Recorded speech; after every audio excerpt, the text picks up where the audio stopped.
जय माता दी दोस्तों, जय श्री हरि। स्वागत है आपका हमारे YouTube चैनल अभव्या वर्ल्ड में। आज की इस वीडियो में हम आपके लिए वैशाख पूर्णिमा की व्रत कथा लेकर आए हैं।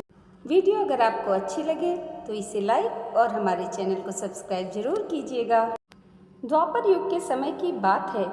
एक बार माँ यशोदा भगवान श्री कृष्ण से कहती हैं, हे कृष्ण, तुम सारे संसार के पालनहार हो, मुझे तुम कोई ऐसा विधान बताओ जिससे किसी भी स्त्री को विधवा होने का कोई डर न रहे और वह व्रत सारे मनुष्यों की इच्छा को पूरी करने का फल देता हो।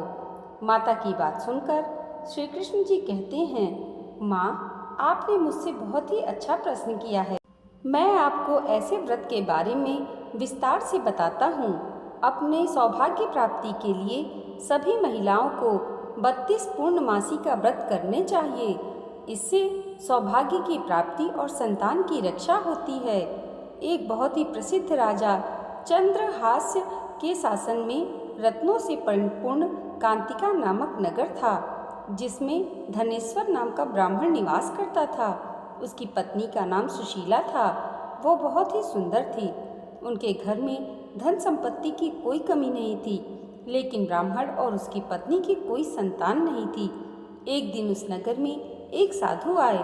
वह साधु सभी के घरों में भिक्षा लेकर जाते थे, लेकिन ब्राह्मण के घर से भिक्षा नहीं लेते।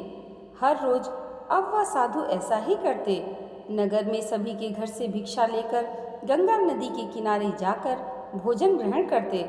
यह सब देखकर ब्राह्मण बहुत दुखी हो जाता है और साधु से जाकर पूछता है कि आप नगर में सभी के घर से भिक्षा लेते हैं, लेकिन मेरे घर से नहीं, इसका क्या कारण है?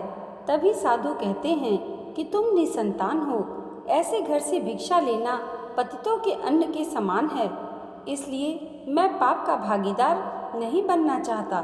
धनेश्वर यह सुनकर बहुत ही ज़्यादा दुखी हो जाता है और साधु को हाथ जोड़कर कहने लगता है, हे मुनिवर, आप मुझे कोई ऐसा उपाय बताइए जिससे मुझे संतान प्राप्ति हो।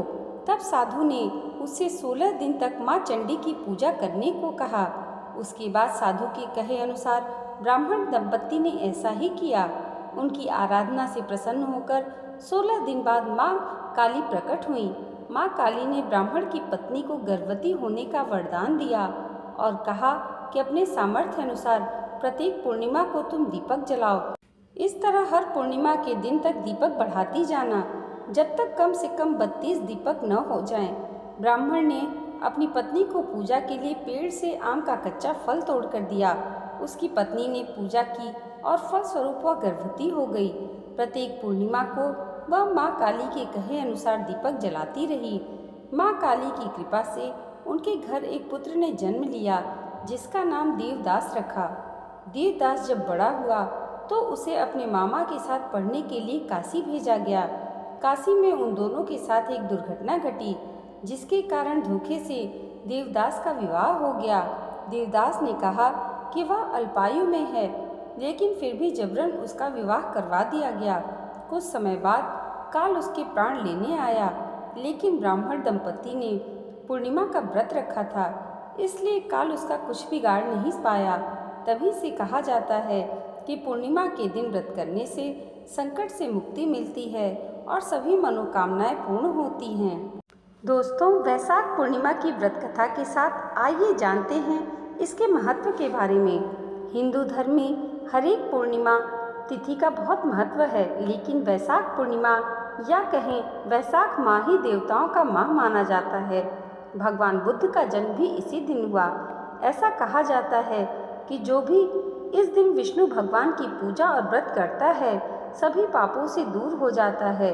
साथ ही चंद्रदेव की पूजा करने से भी सारे दोष दूर हो जाते हैं।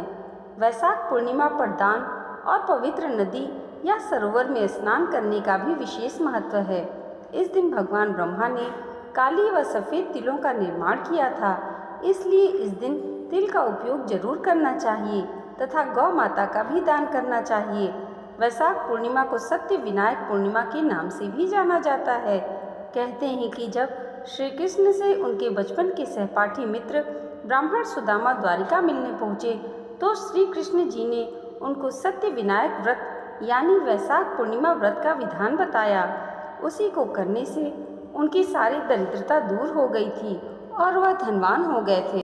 दोस्तों, आज की ये वीडियो अगर आपको अच्छी लगी हो तो कमेंट बॉक्स में जय श्री हरि ज़रूर लिखिएगा और इसे लाइक और हमारे चैनल पर पहली बार आए हैं तो सब्सक्राइब करना मत भूलिएगा।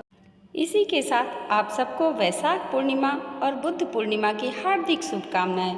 भगवान श्री हरि की कृपा सदैव आपके जीवन पर ऐसे ही बनी रहे, इसी मंगल कामना के साथ मिलते हैं अगली वीडियो में। तब तक के लिए जय माता दी, जय श्री हरि।